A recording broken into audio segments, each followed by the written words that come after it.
Prezados irmãos e irmãs da Fraternidade Espírita Bezerra de Menezes, estamos hoje com a responsabilidade de conversarmos sobre o segundo capítulo do livro Agenda Cristã de André Luiz, intitulado Princípios Redentores. Então nós vamos ler o capítulo e em seguida faremos os comentários. Não se esqueça de que Deus é o tema central dos nossos destinos. Deseje o bem dos outros tanto quanto deseja o próprio bem. Concorde imediatamente com os adversários. Respeite a opinião dos vizinhos. Evite contendas desagradáveis. Empreste sem aguardar restituição. Dê seu concurso às boas obras com alegria. Não se preocupe com os caluniadores. Agradeça o inimigo pelo valor que ele lhe atribui. Ajude as crianças. Não desampare os velhos e os doentes. Pense em você por último em qualquer jogo de benefícios. Desculpe sinceramente. Não critique ninguém. Repare seus defeitos antes de corrigir os alheios. Use a fé e a prudência. Aprenda a semear, preparando boa ceifa. Não peça uvas aos espinheiros. Liberte-se do peso de excessivas convenções. Cultive a simplicidade. Fale o menos possível relativamente a você e a seus problemas. Estimule as qualidades nobres dos companheiros. Trabalhe no bem de todos. Valorize o tempo. Metodize o trabalho, sabendo que cada dia tem as suas obrigações. Não se aflija. Sirva a toda a gente sem prender-se. Seja alegre, justo e agradecido. Jamais imponha seus pontos de vista. Lembre-se de que o mundo não foi feito apenas para você. As ciências sociais de hoje apresentam semelhantes princípios como novidades. No entanto, são antigos. Chegaram à Terra com Cristo há quase 20 séculos. Nós outros, porém, espíritos atrasados no entendimento, somos ainda tardios na aplicação. Após a leitura da paz, vamos voltar então ao início e vamos comentá-la. Então, no início, André Luiz fala o seguinte: não se esqueça de que Deus é o tema central dos nossos destinos. Deseja o bem dos outros, tanto quanto deseja o próprio bem. Concorde imediatamente com os adversários. Respeite a opinião dos vizinhos. Evite contendas desagradáveis. Empreste sem aguardar restituições. E dê seu concurso às boas obras com alegria. Bom, nós espíritas temos que colocar sempre Deus nas nossas vidas. Deus, ele sempre tem que estar presente em todos os nossos atos. Nós temos que lembrar a todo momento que se estamos sofrendo, se estamos enfrentando determinadas provas, nós estamos ressarcindo débitos perante a lei divina que nós mesmos pedimos. E a única maneira que temos de aprender a conviver melhor com as nossas dificuldades é quando nós colocamos na nossa vida o lema que o Espiritismo coloca como fundamental para o nosso processo evolutivo, que é o fora da caridade não há salvação. A prática e exemplificação desse lema, ou se nós o colocarmos como um parâmetro na nossa existência, nos fará desejar o bem dos outros. Ou seja, nós vamos lutar contra o orgulho, o egoísmo e a vaidade e vamos entender a importância do trabalho no bem. Vamos entender a importância de procurarmos auxiliar o nosso semelhante na medida das nossas forças. E quando nós fazemos isso, nós paramos de nos considerarmos o centro do universo e vamos nos solidarizarmos com aqueles que sofrem, com aqueles que estão com problemas. E logicamente que nessa caminhada na direção do próximo, nós também encontraremos os nossos adversários. Aquelas pessoas que não gostam de nós, que falam mal de nós, que às vezes nos agridem verbalmente, ou às vezes nos agridem até fisicamente mesmo, né? Mas nós, buscando essa aproximação com o nosso próximo, estaremos entendendo a necessidade de tolerar os erros do adversário, concordando com ele plenamente. Concordar com ele plenamente, meus irmãos, não significa sermos subservientes com aquele que não gosta de nós. Não é que nós vamos abaixar a cabeça e aguentar todo tipo de humilhação, todo tipo de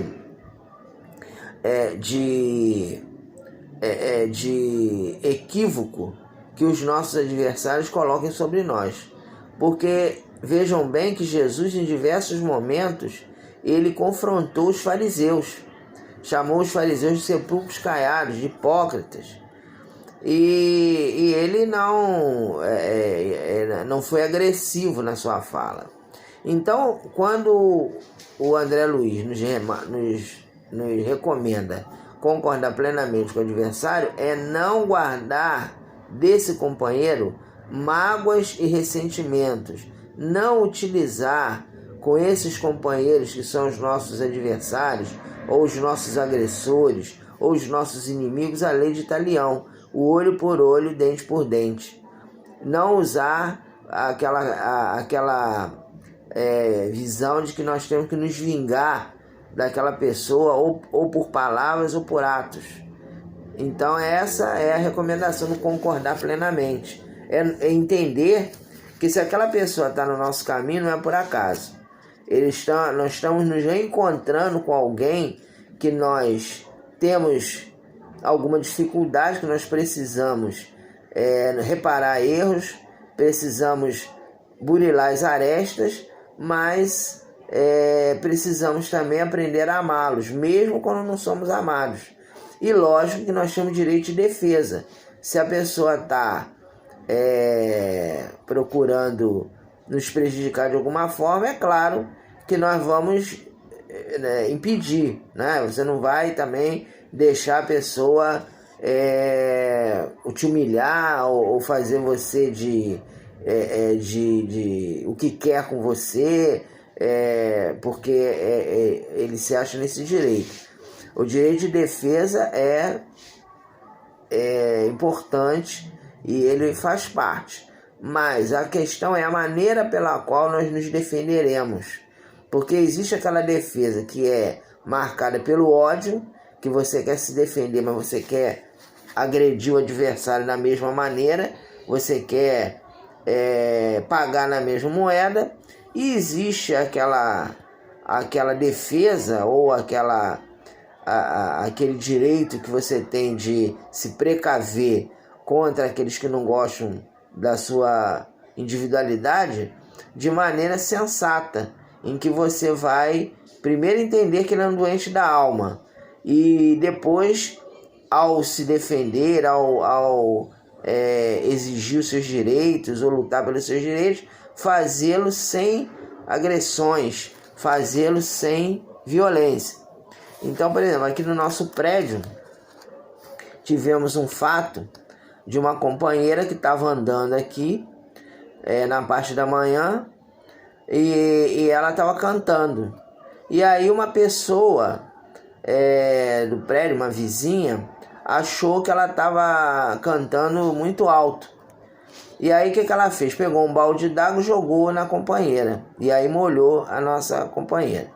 Aí nós encontramos ela na rua, comentamos, e ela aí falou que ia chamar a pessoa para briga, que ia lá na porta da pessoa bater na porta para tomar satisfações, ia xingar. Aí eu falei, olha, você precisa chamar a justiça, né? Processar o condomínio, processar essa companheira e agir de forma equilibrada. Que você, ao querer agir da mesma maneira que ela agiu, agredindo, você vai estar perdendo a razão. Então você procura um advogado, entra na justiça, processa a companheira por assédio moral. Se preciso, processo o condomínio. Eu posso testemunhar a seu favor, porque eu vi que você não estava fazendo nada demais. E você resolve o problema sem agressões. E foi isso que ela fez. Ela entrou, arranjou um advogado, processou a companheira, ela teve que pagar uma multa. A síndica também ficou dividida, né? Aí também ficou do lado da moça que tinha jogado o balde d'água. Também teve que se desculpar, né, com a moça. Então esse é o caminho do cristão. Você, lógico, lutar pelos seus direitos, se defender, mas sem querer se igualar com a pessoa. É isso que o André Luiz está falando aqui, né? De concorde plenamente com o adversário. Quer dizer, ela passou pelo problema, resolveu, mas de uma forma equilibrada, sem precisar se igualar com a pessoa. Aí também respeita a opinião do vizinho. Quer dizer, quando você nota que a pessoa ainda é desequilibrada, você tem que, lógico, se defender, mas entendendo a limitação do outro. O respeito à opinião do vizinho não é que você tem que concordar com o vizinho em tudo que ele faz. É entender que ele é uma pessoa ainda em desequilíbrio, que é uma pessoa ainda ignorante, né? E aí é melhor você não entrar em atrito para que não crie problemas. Então, ainda falando aqui a respeito do condomínio aqui, né, onde a gente mora, teve um rapaz que ele tem um pitbull, que ele andava com pitbull sem aquela focinheira, né? Ele andava sem coleira, sem focinheira. E pitbull, a gente sabe que é imprevisível. Aí ele falava, não, ele é manso, ele não faz nada. Aí o que eu fiz? Fui lá na administração, coloquei no livro uma queixa contra o companheiro, e aí a síndica entrou em contato com ele, e ele, hoje, o pitbull anda de focinheira. Quer dizer, eu entendi que o nosso irmão tem lá os seus vínculos com o animal, mas ele não tem o direito de querer expor as pessoas do condomínio ao perigo, porque ele acha que o pitbull dele é manso. Então, quer dizer, eu procurei agir dentro de um equilíbrio de ter o meu direito garantido, né, de não ser mordido pelo pitbull, mas de uma maneira equilibrada, respeitando, né, a limitação do outro, quer dizer, entendendo que ele ainda tem as suas dificuldades, mas não sendo subserviente. É isso que eu queria colocar aqui, né? Quando André Luiz faz esse relato, ele não está dizendo que a gente tem que ser subserviente, baixar a cabeça para tudo, aceitar tudo. Não, é a questão de como fazer, como se defender, como agir. Aí, ó, ele continua aqui falando, evite contendas desagradáveis, que se eu fosse ficar brigando com ele, eu podia até o pitbull me morder, né? Se eu fosse ficar discutindo, você tira esse pitbull aí do caminho, que você tá colocando em risco, você não tá vendo que aqui tem criança, que esse animal pode morder, e aí? Aí tem uma situação difícil, né? Então nós procuramos um caminho que não houve uma contenda e houve a resolução do problema. Emprestem a guardar restituição. Quer dizer, quando nós estamos nos habilitando a esse processo de compreensão do próximo, se alguém nos pede ajuda, nós temos que usar do altruísmo. Quer dizer, não cobrar nada. Se você emprestou, a pessoa te pagar, muito bem. Se a pessoa não te pagar, você ajudou e pronto. Não vai ficar, tá vendo, eu ajudei fulano não compreendeu, não me retribuiu, não me agradeceu, é um ingrato. Então essa prática de reclamar de ingratidão não é a melhor.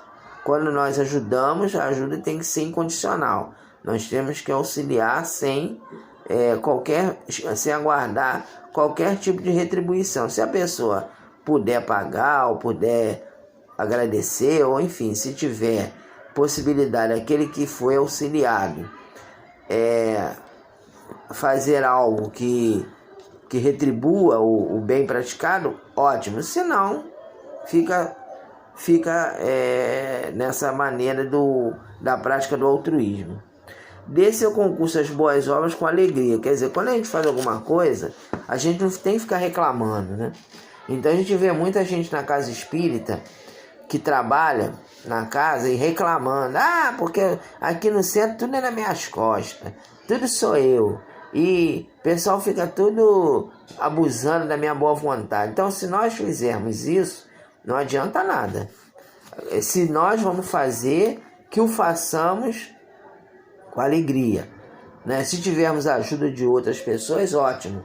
Mas se as outras pessoas não compreenderem nosso esforço, não nos ajudarem, ou se nós ficarmos sobrecarregados, então nós vamos fazer o que nós pudermos, na medida das nossas condições, mas sem reclamar. E se você não quer fazer, seja sincero.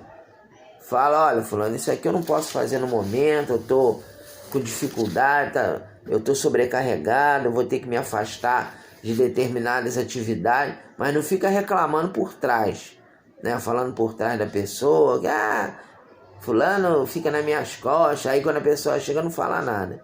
Temos que usar da sinceridade. Bem, continuando aqui, então vou ler mais um trecho. Não se preocupe com os caluniadores. Agradeça ao inimigo pelo valor que ele lhe atribui. Ajude as crianças. Não desampare os velhos e doentes. Pense em você por último em qualquer jogo de benefícios. Desculpe sinceramente.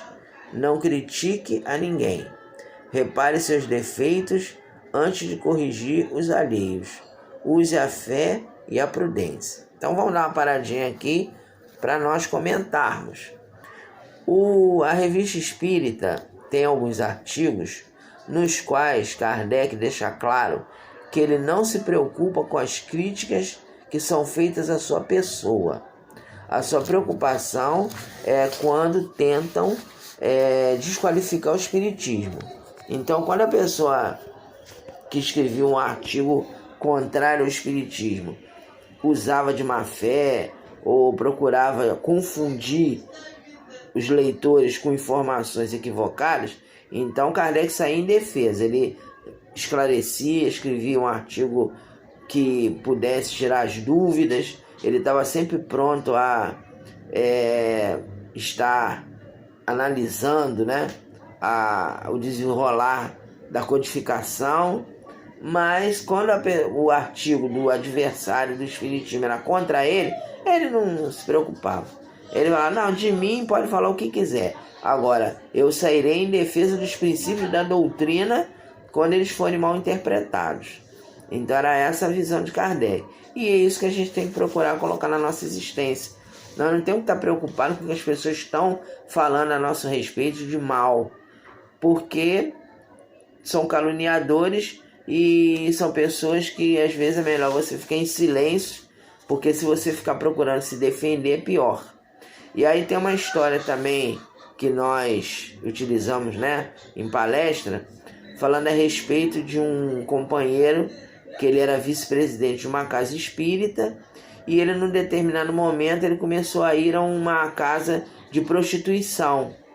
Aí o presidente viu ele entrar naquela casa de prostituição e convocou a diretoria para que a diretoria exonerasse, tirasse o vice-presidente do cargo, porque ele estava cometendo um ato ilícito. Ele era um homem casado, vice-presidente de uma casa espírita, e estava cometendo um ato ilícito. Então ficou, né, todo mundo no centro falando mal do vice-presidente, caluniando, né, falando que ele era falso profeta, era hipócrita, que a esposa dele estava sendo enganada. Aí ele foi convocado pela diretoria para ele ser retirado do cargo. Ele ouviu tudo em silêncio, não respondeu. E aí o presidente, esse que tinha feito a denúncia, falou assim, mas você vai me explicar por que você está indo nesse local? Você é uma pessoa estudiosa, faz palestra, o que está acontecendo? Aí ele falou, o vice-presidente falou assim, não, é porque tem uma pessoa aqui da casa que se prostituiu e está indo para lá, está se tornando, né, uma pessoa ligada a essa área aí da prostituição, e nós estamos aconselhando para a pessoa sair dessa situação. Aí o vice-presidente ficou curioso, né? Mas quem é que está fazendo isso? Aí ele falou, olha, é a sua filha, fulano, que está agora, por uma questão de vigilância, ela resolveu se prostituir, e eu estou indo lá para ajudá-la. Aí o presidente não sabia, ficou totalmente desnorteado, pediu demissão do cargo, restituiu o cargo ao vice-presidente, até o colocou no lugar dele, e foi orientar a filha ao invés de ficar inventando calúnia dos outros. Então isso muitas vezes é o que acontece. A pessoa às vezes está com um problema em casa, mas quer ficar falando mal do problema do outro. Ajude as crianças, né? Então a criança, nós temos em relação à criança, nós temos que ter aquele sentimento paternal, né? De ajudar a criança, de nos sentirmos como se fosse pais daquela criança. Isso é importante para nós. Pense em você. Não desampare os velhos e os doentes. Pense em você, por último, em qualquer jogo de benefícios. Então nós temos que procurar amparar também os velhos e idosos e pensarmos mais no próximo e menos em nós. Então nós temos que ter, né, esse cuidado de estar aí pensando mais no próximo. Use a fé e a prudência, quer dizer, a fé e a prudência são situações que nos levam exatamente a não termos julgamentos indevidos em relação à atitude do outro. Tem também na evangelização uma história que nós contamos para a criança, que tinha um grupo de macacos e tinha um macaco que sentava no rabo, o rabo dele era grande, ele enrolava o rabo, sentava no rabo dele e ficava criticando o rabo dos outros. Aí um dia o macaco mais velho falou assim, fulano, dá para você levantar? Sair dessa posição de ficar sentado e levantar? Aí ele levantou e falou assim, como é que você está criticando o rabo dos seus amigos se o seu rabo é igual? Se você é da mesma espécie. Então a gente tem que ter essa preocupação, não ficar fazendo críticas aos outros. Ele continua aqui, cultive a simplicidade, fale o menos possível relativamente a você e seus problemas, estimule as qualidades nobres dos companheiros, trabalhe no bem de todos, valorize o tempo, metodize o trabalho, sabendo que cada dia tem as suas obrigações, não se aflija, sirva a toda a gente sem prender-se, seja alegre, justo e agradecido e jamais imponha seus pontos de vista. Quer dizer, quando nós procuramos exercitar essas medidas diariamente, lógico que a gente não vai conseguir fazer tudo que está aqui, né?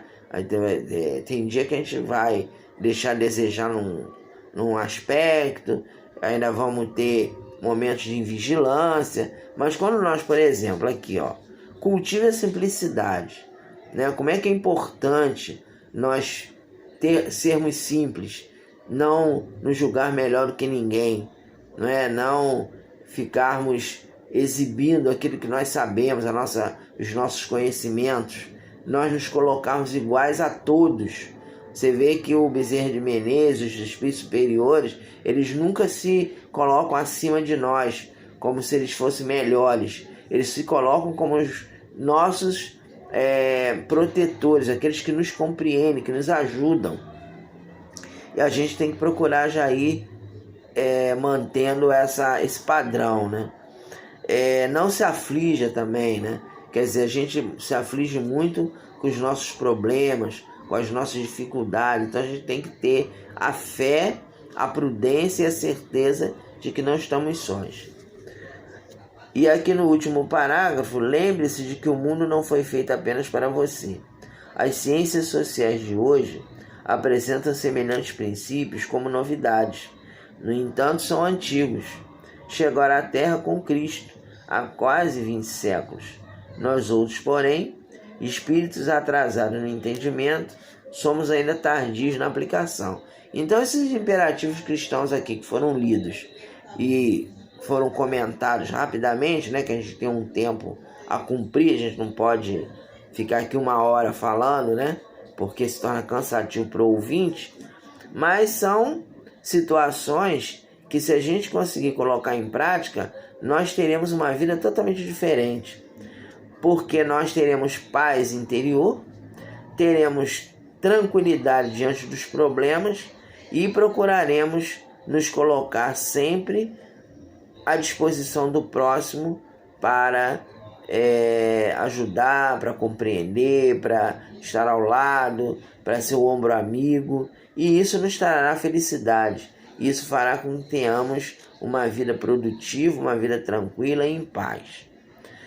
E esses conceitos já estão aí há 2022 anos, né? Mais de 2000 anos que a gente está ouvindo os mesmos ensinamentos. A gente reencarna, aí ouve falar de Jesus em algum segmento religioso que nós nos enquadramos, ou então mesmo quando somos materialistas, né? Sempre tem alguém que fala de Jesus, e como somos, como o André Luiz fala, espíritos atrasados no entendimento, a gente teoriza, mas não pratica. Então agora, com a doutrina espírita, chegou a hora de nós equilibrarmos tanto o conhecimento como a prática, teoria e prática caminhando lado a lado.